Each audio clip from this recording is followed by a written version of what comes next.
Okay, this is going to be the first of what I call commentary or answering someone's writings that needs to be addressed. And this is going to be an answer or just a discussion, a rebuttal to James Martin, a Jesuit priest who everyone knows, if you followed me at all, I do not admire in any way. I often call him slithery because he slithers through the truth in just such a slithery way. So he put out an Instagram statement the other day after the Dobbs decision, which overturned Roe v. Wade. And I just want to kind of go through parts of it. People are posting a certain part of it and saying, look how awful this is. But I think there's more to be discussed in the rest of what he said as well. So he posted, I guess, the Jesuit statement about the Dobbs decision. He got a lot of angry feedback, which is telling, and we'll get into that in a minute. It wasn't angry because people like me were angry. It was angry because his followers who adore him were angry, even though he said, I don't necessarily agree with everything in these statements of, the bishops and the Jesuits. Okay, or Pope Francis, or let's see. Yeah. So, but it's his own followers are mad at him because he posted something that was very pro-life and very happy about this thing. So that tells you something about his followers, first of all, but we'll get to that. He also said that there were very angry, outraged, and disgusted comments. Many of them were really angry, over 1,000 comments, a few death threats. And he said that he actually was sort of surprised who those nasty comments came from. I don't know why he's surprised that they come from his own followers, because his own followers are generally going to be very pro-abortion and pro-LGBTQ. So I'm not really quite sure why he's surprised, but okay. He said, I haven't responded since I've been busy with the Outreach Conference. Now, the Outreach Conference apparently is a big conference of listening to LGBTQ Catholics, and I actually do not like that label, but I'm just using their terminology at the moment, kind of an outreach to the quote-unquote LGBTQIA plus community. And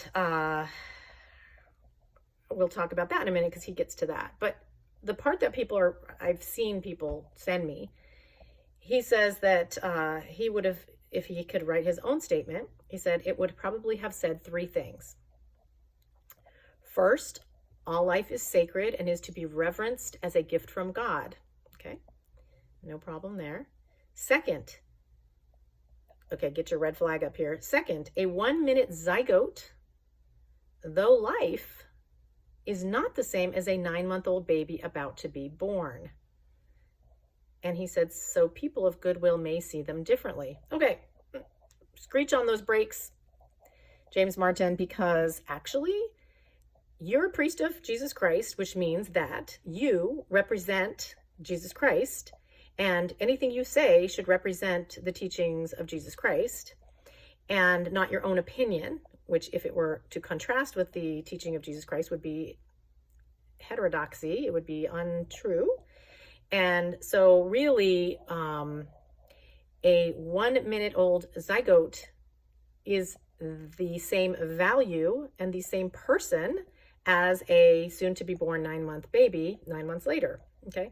Same value, same person on a spectrum of humanity. So we all began at conception, and we just go all the way through zygote, through, embryo, fetus, which means little one, by the way, infant, newborn baby, infant, toddler, child, teenager, young adult, middle-aged person, elderly person, octogenarian, and all the way up till somebody who dies at a very old age.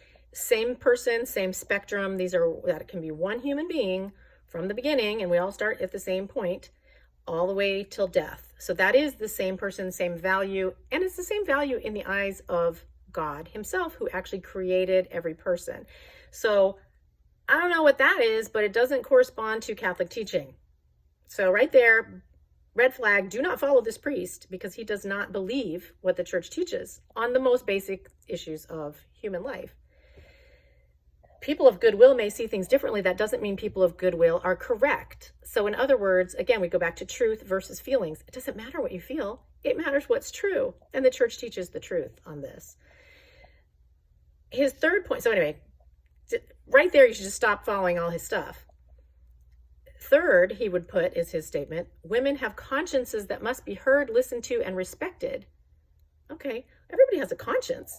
Whether it's properly formed or not is another issue. And actually, anybody who is malformed, as far as their conscience, sometimes they're not culpable for that if there's invincible ignorance, and sometimes they are willfully ignorant, and that means they will be culpable for that. And that's actually in the catechism. So anyone who doesn't take the time to find out and to inform one's conscience as to the truth is culpable and is guilty and will be judged for that, in that vincible ignorance, that willful ignorance, that they chose not to know the truth, or if they heard the truth, they chose to ignore it.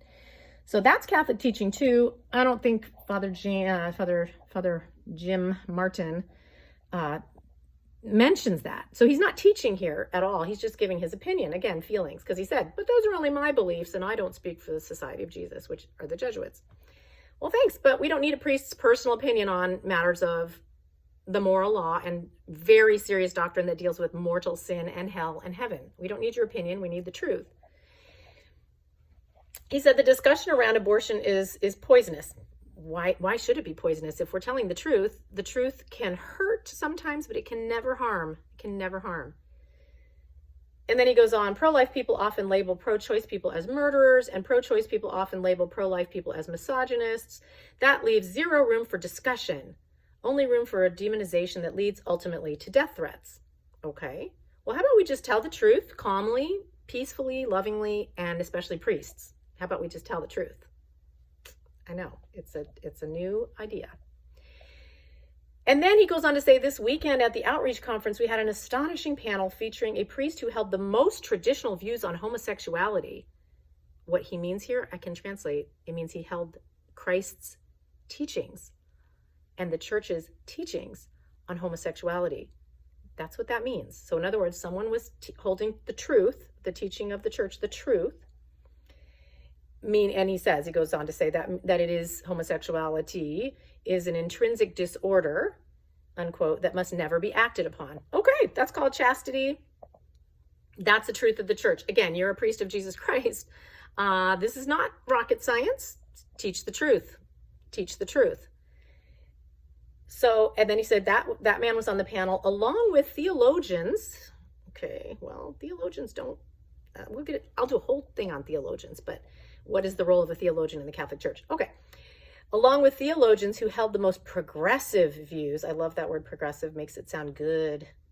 One panelist described himself as a, quote, queer married Catholic. Okay, well, we know, any priest who holds the Catholic Church knows that there's nothing true and good about a Catholic theologian being a queer married Catholic. First of all, they're not married. If they're married to someone of the same sex, they're not married. That's not a marriage. And a queer Catholic, I mean, it's a label someone put on themselves, but that's not how God made them. So we have that whole issue.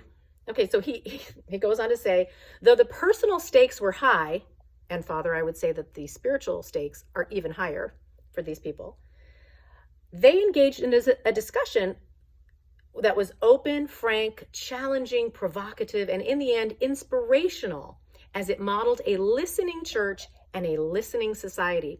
So now I've got to ask, what are we listening for?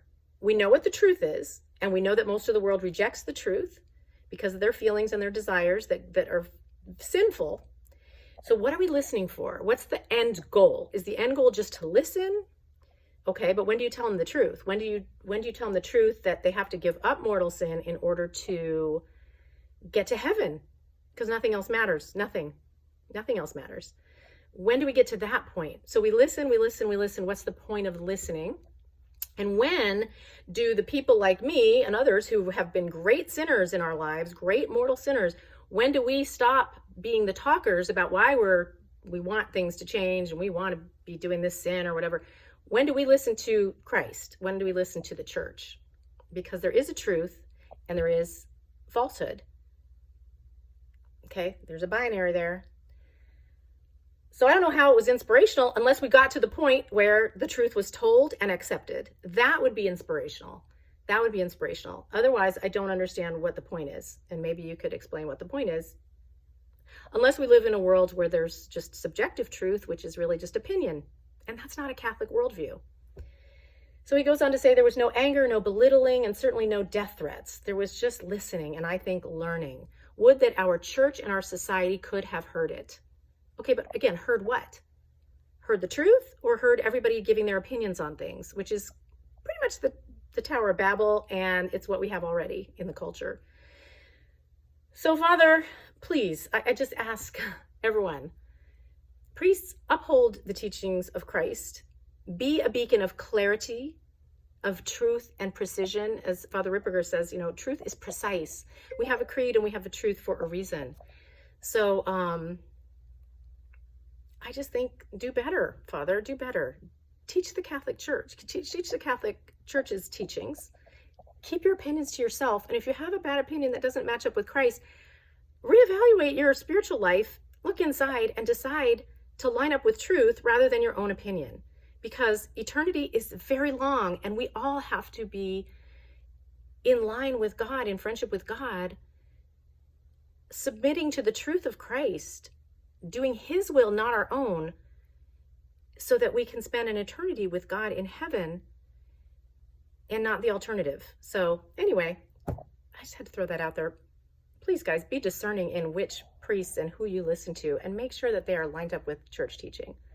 All right, take care.